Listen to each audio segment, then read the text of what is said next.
We believe that the mobile driver's license really represents the future of identity in America and has the potential to significantly improve the quality of life and access to services for individuals, while also reducing the fraud and the friction that organizations experience today when needing to trust that an identity of a customer is valid and accurate.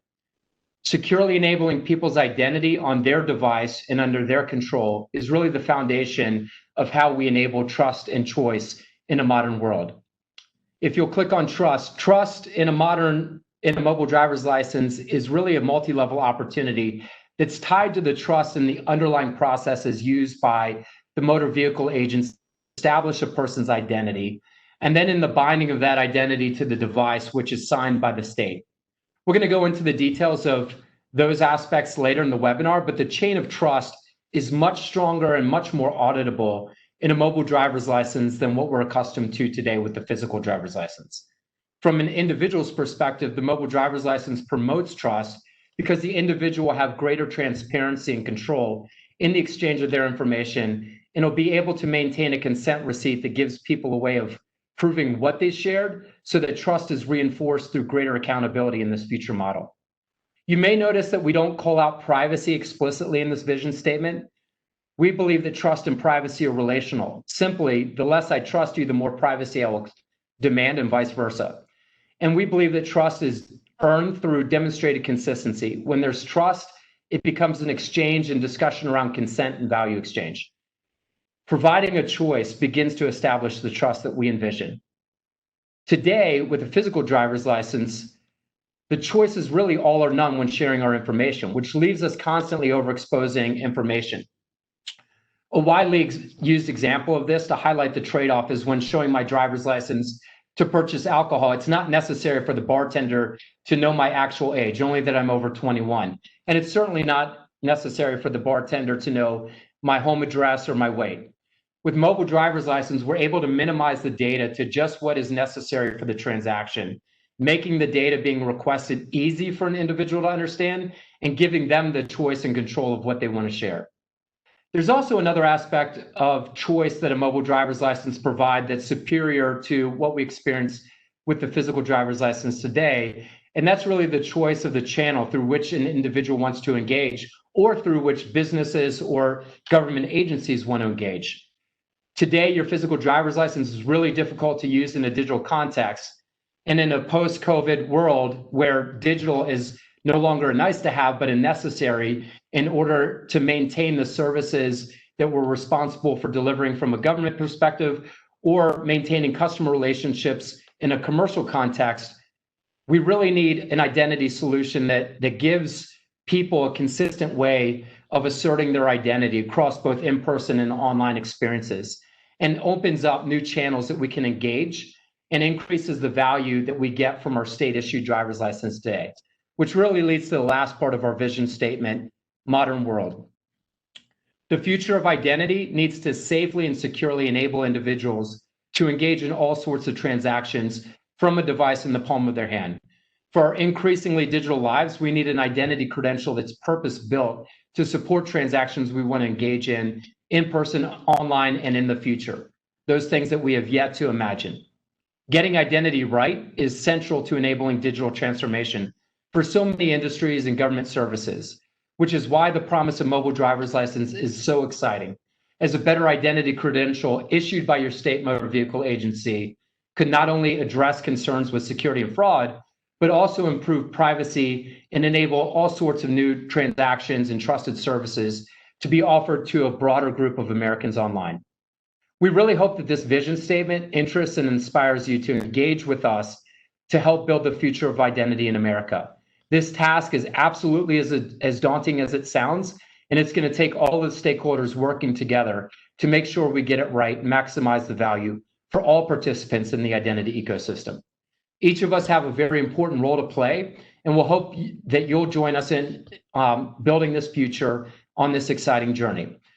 I'd like to start with an overview of the privacy lifecycle for the mDL ecosystem from a provider's point of view, to enable each provider to provide reasonable privacy assurances to individuals for the trust that Matt just talked about. So people will be familiar or will have seen this plan, do, check type architecture or continuous improvement lifecycle for privacy, and it provides a full lifecycle of privacy assurance. The design element is building mDL readers or mDL software for the context that they will be deployed to. Make sure that you avoid scope creep. The implementation process, put processes in place that deployed readers and mDLs functions as designed. Again, for audit and accountability, the ability for each mDL holder to receive a report on the reader or to issuing authorities so that you can have that kind of accountability. Managing incidents, well, we know that incidents will happen, breaches will happen, and most of the time, most people will forgive organizations or entities that have a breach. What's really determinative in the survivability is how you respond to the breach. So be prepared to learn from them. And finally, learn your lessons and improve your systems so that you can update your design architecture and implement improved processes. Next slide, please. So the architecture, both the ISO standard 8013-5 and the Secure Technology Alliance white paper on this will refer to privacy by design, which has 7 significant principles, which you see on the left of the slide. And the mDL architecture covers those off in a number of different ways that I'd like to talk about. First, a key element of privacy or data protection is to enable user choice. For technologists or policy people on the provider side, these is a matter of security, access control, and so forth and so on. But from the individual's point of view, privacy is really a matter of the ability to choose what information they disclose, to whom, and for what reason. So it's interesting that this architecture ensures that the person has autonomy and agency. Key privacy by design principles here are the default settings in a system that should be privacy protective options, and that privacy is embedded into the design. The mDL standard includes 3 things that I want to draw your attention to. One is that the transfer of data is initiated by the user. So that's a fundamental part of user choice. The data transfer model is a privacy by default model, and data minimization is followed throughout the life cycle. The key functional requirements vis-a-vis privacy is that the interface between the mDL and the mDL reader shall support the selective release of mDL data. Matt used the example of age verification at a drinking establishment. These days, if you're lucky enough to be in an area of the world that has them open. That's section 6.2 of the standard. Data exchange has 3 phases, starting with an initiation phase that appears to be always initiated by the mDL, which is a privacy positive control in the user's hands. That's 6.3.2.1 in the standard. So the data transfer model presumes user involvement. The transactions are initiated by the mDL holder. Data minimization is enabled in the model. And we talk about biometric templates to ensure that you're not actually storing biometrics in the system. Next slide, please.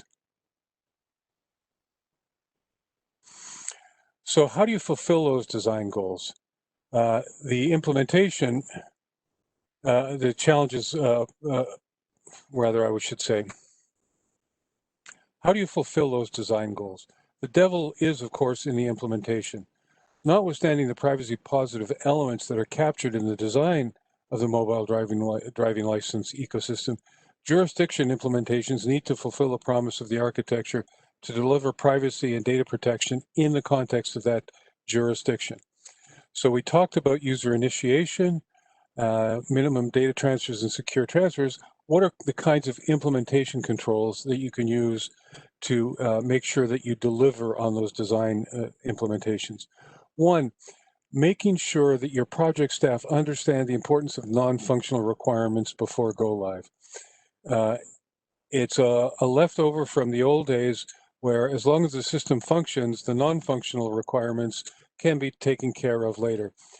When you're dealing with personal information, like financial information, moving fast and breaking things isn't always the best option, because once you have a privacy breach, there is no putting that milk back in the carton. Making sure that you do assessments during the requirements of the design process, whether you call it a data protection impact assessment or a privacy impact assessment, those two relate to protection of privacy, or a threat risk assessment, or a pen test, or a vulnerability assessment related to security. Make sure that at the various stages of your project, when it's appropriate, if you have gates or checkpoints, that your privacy and security controls are at an adequate point for that point in the project. And finally, making sure that you've got metrics and reporting for the readers, for the holder, and for the regulators and the public. It's trite to say that you can't manage what you can't measure, but it's true.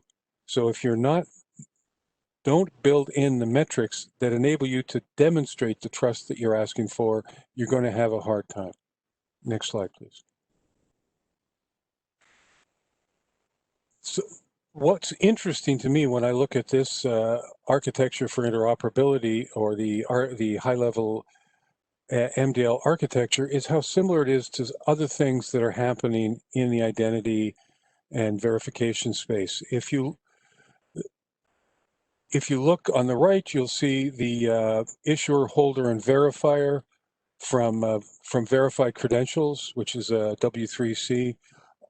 On the bottom right, you'll see the owner, holder, verifier, and issuer, which is from the notion of self-sovereign identity. And what this tells us is that there's a convergence in a high-level architecture, and that interoperability is going to be key.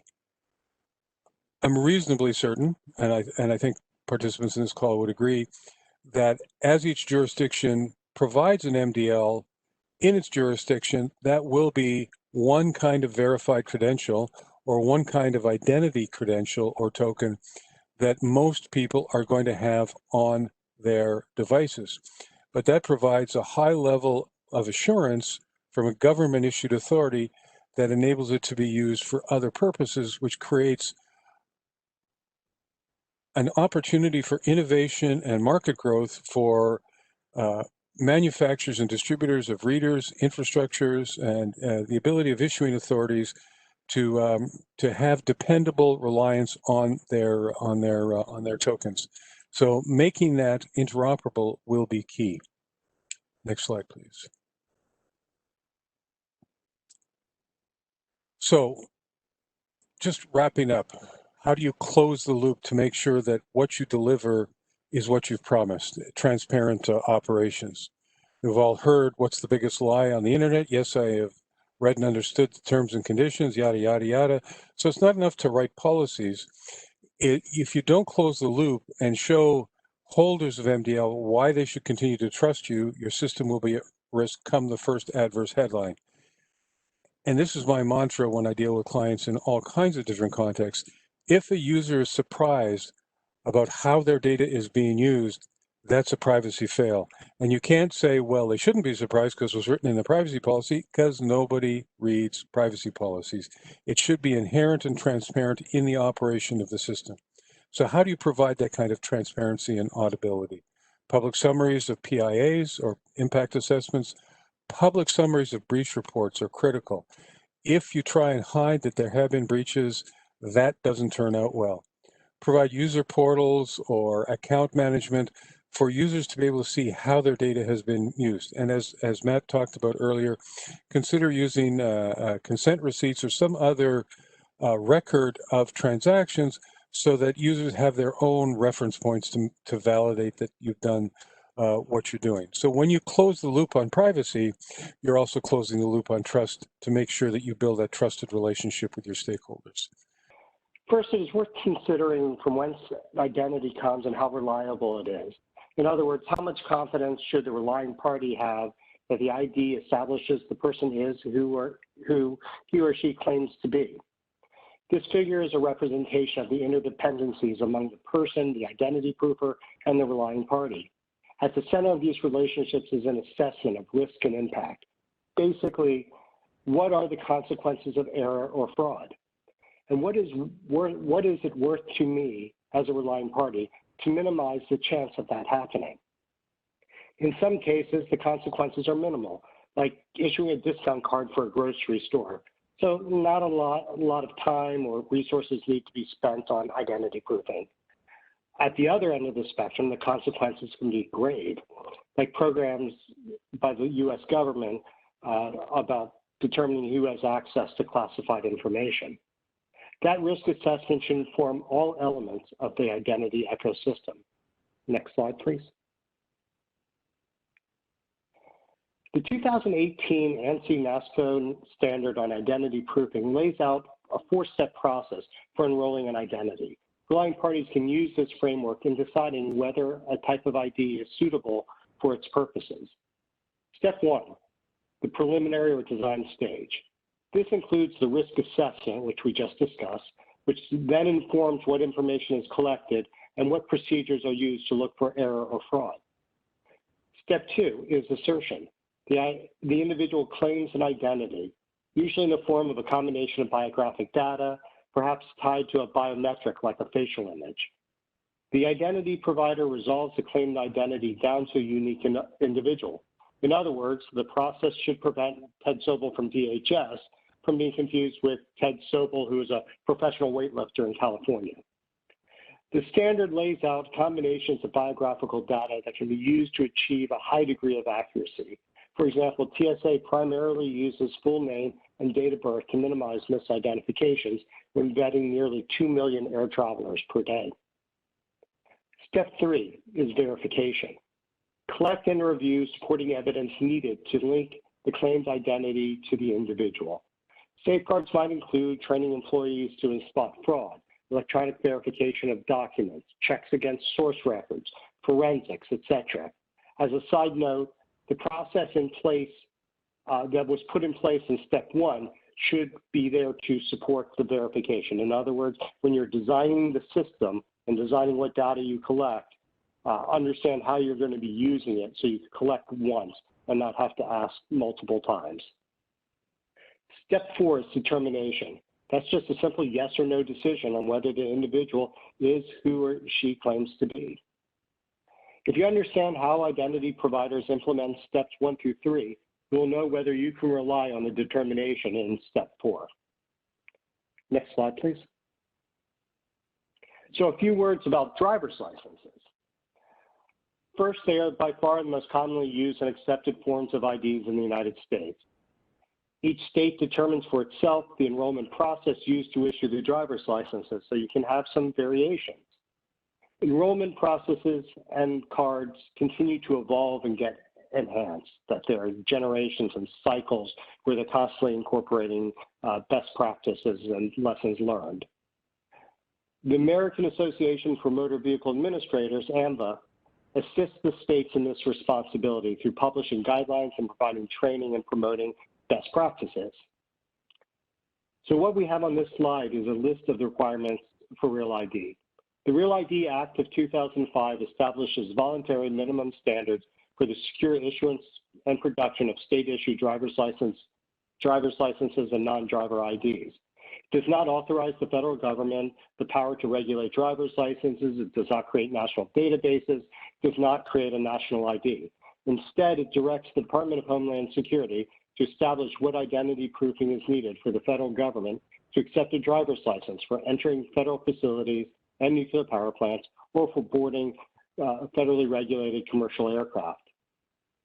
About 2/3 of Real ID concerns creating a baseline for secure identity proofing, such as what data helps establish identity, what documents can serve as evidence of that identity, which systems can be used to verify that identity in those documents.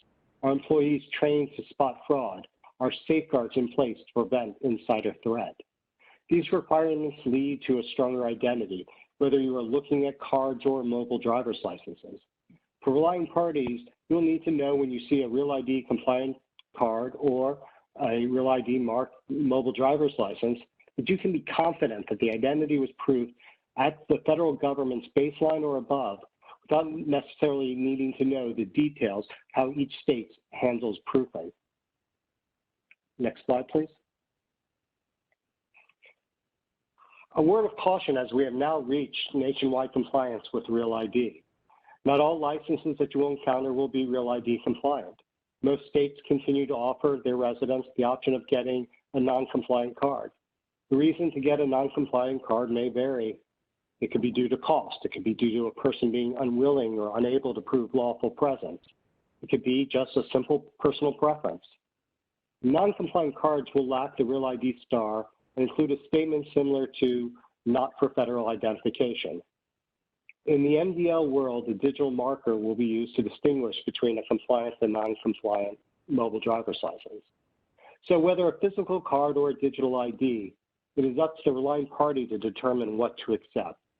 So for relying parties accepting MDLs, it's a natural question to ask, well, what do I do? How do I know that my MDL or the person presenting the MDL is compliant with REALID or it's even trusted at all? And the natural answer might be to look for the gold star compliance mark on the phone. Next slide, please.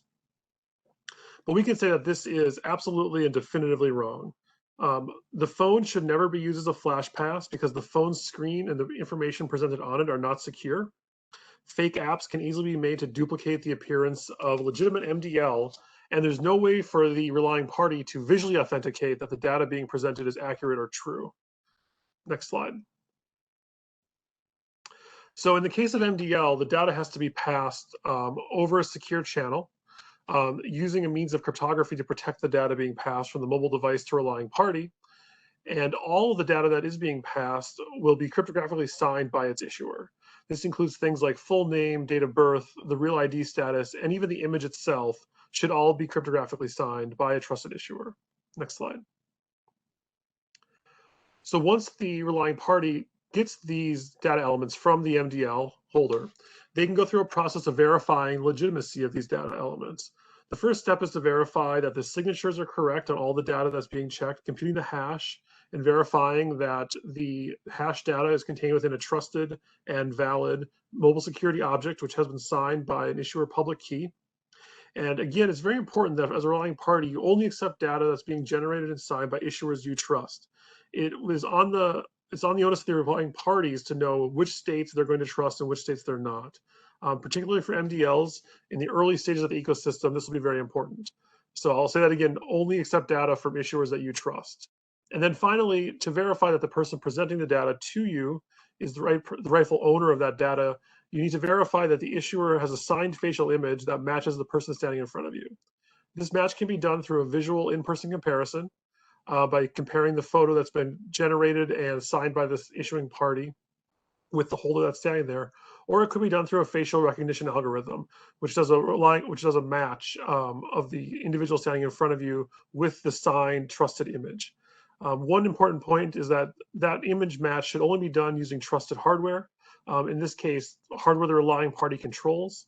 It's important to remember that only images that the relying party captures or images that are signed by the issuer should be trusted. So with all of this data combined, the relying party is able to trust that the issuer generated the data and it belongs to the rightful holder. But that doesn't simply establish trust itself. And so I'm going to pass this on to Arjun to discuss how trust is established for this ecosystem. I would like to highlight some aspects of testing and certification of mDL processes and solutions and how that contributes to ensuring trust in mDL. First, I would like to share how testing already has played an important role towards the development of the mDL standard, ISO IEC 1813 Part 5. Then I'll look into different stakeholders' needs for mDL assurance and provide an example of what may be covered in conformity assessment. Finally, I'd like to look at harmonization towards certification and conveying trust and present a case study. Next slide, please. Testing for mDL goes back already for more than 5 years. Around the time that I assumed the task of leading the new ISO task force for mDL standardization, I was involved in a project to add a chip to a driver's license card according to ISO 1813 parts 2 and 3, which are heavily based on the ICAO standards for biometric passport. Upon rollout, we were asked to test the idea of not only putting a chip on a driver license, but also to put a driver license on a chip. which resulted in the first prototype of a SIM card-based driver's license with Android and Windows Phone apps using NFC. In the ISO task force, the functional needs that AMVA's Joint Mobile Driving License Working Group had collected and technology concepts from industry came together and led to the first working draft of ISO 18213 Part 5. That led to another testing activity. In 2016 and 17, concepts proposed for standardization were proven in an operational proof of concept by RDW, the Netherlands DMV, and AMVA. Slide, please. Since 2018, a number of test events have been organized to vet the standards, confirm that it was feasible to implement, and to identify any ambiguity in the draft versions of the standard. Those events were coordinated by UL, endorsed by AMVA and its counterparts from Australasia and Europe, and enjoyed good participation from the ISO group, as you can see from the logos of the organizations they represent. These test events in Japan, America, and Australia have been very instrumental to continually improve the quality of the standard. Next slide, please.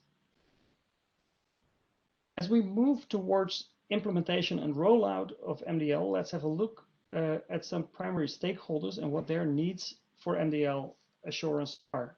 Next. As issuing authorities get ready, they are confronted with many questions and quite some complexities. What do they need to address to ensure privacy and trust, and to gain driver license holders' trust? How can they obtain assurance that their mDL is secure and privacy preserving, and how to convey that such assurance? Maybe the most prominent question is that of the mDL verifier, the relying party. How can I trust the credential that is presented to me? And is that good enough for the use case for which I rely on that credential? Next slide, please. Now the question is, what needs to be addressed to ensure trust in mDL processes and solutions? Next. Issuing authorities should define policies governing security, enrollment and issuance, technology, and public key infrastructure.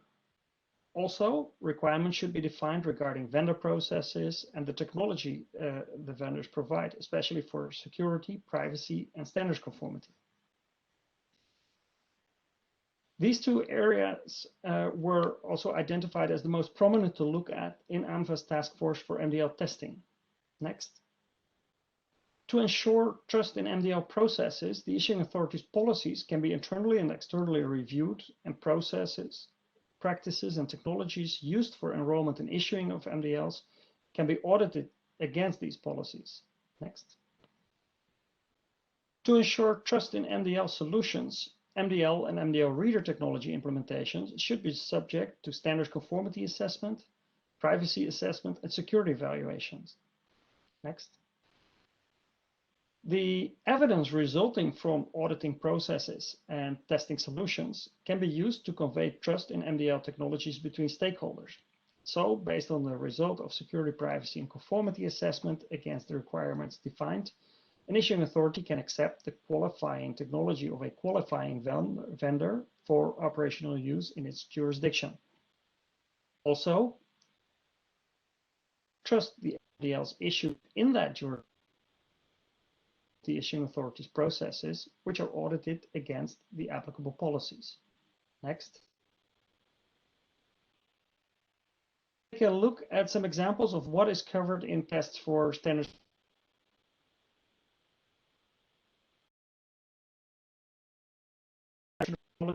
Used between mDLs and mDL reader and issuing authority systems. Involve standards conformity testing in the future may include tests for harmonized provisioning protocol authority systems and mDL. Next. mDL technology should also implement the security mechanisms and protocols specified in the ISO mDL standard, achieve the and interoperability. Conformity assessments should systematically check the conformity of such implementation to the standard. Next slide, please. Check states and reports of individual vendors will work as long as the numbers are low. MDL deployment just getting started. The next question is how to harmonize trust.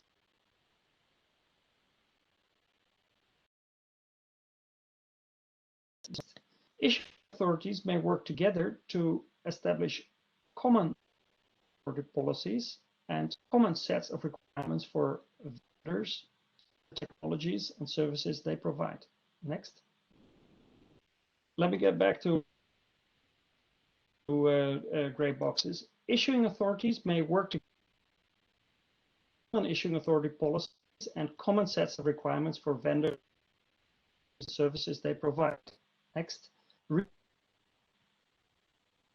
Of these processes and practices against these common issuing authority policies can be certified, and an issuing authority can publish its audit certificate together with the digital certificate of the issuing authority, CA, which is used to authenticate MDLs issued by that issuing authority. Next. Nice. Audit much easier for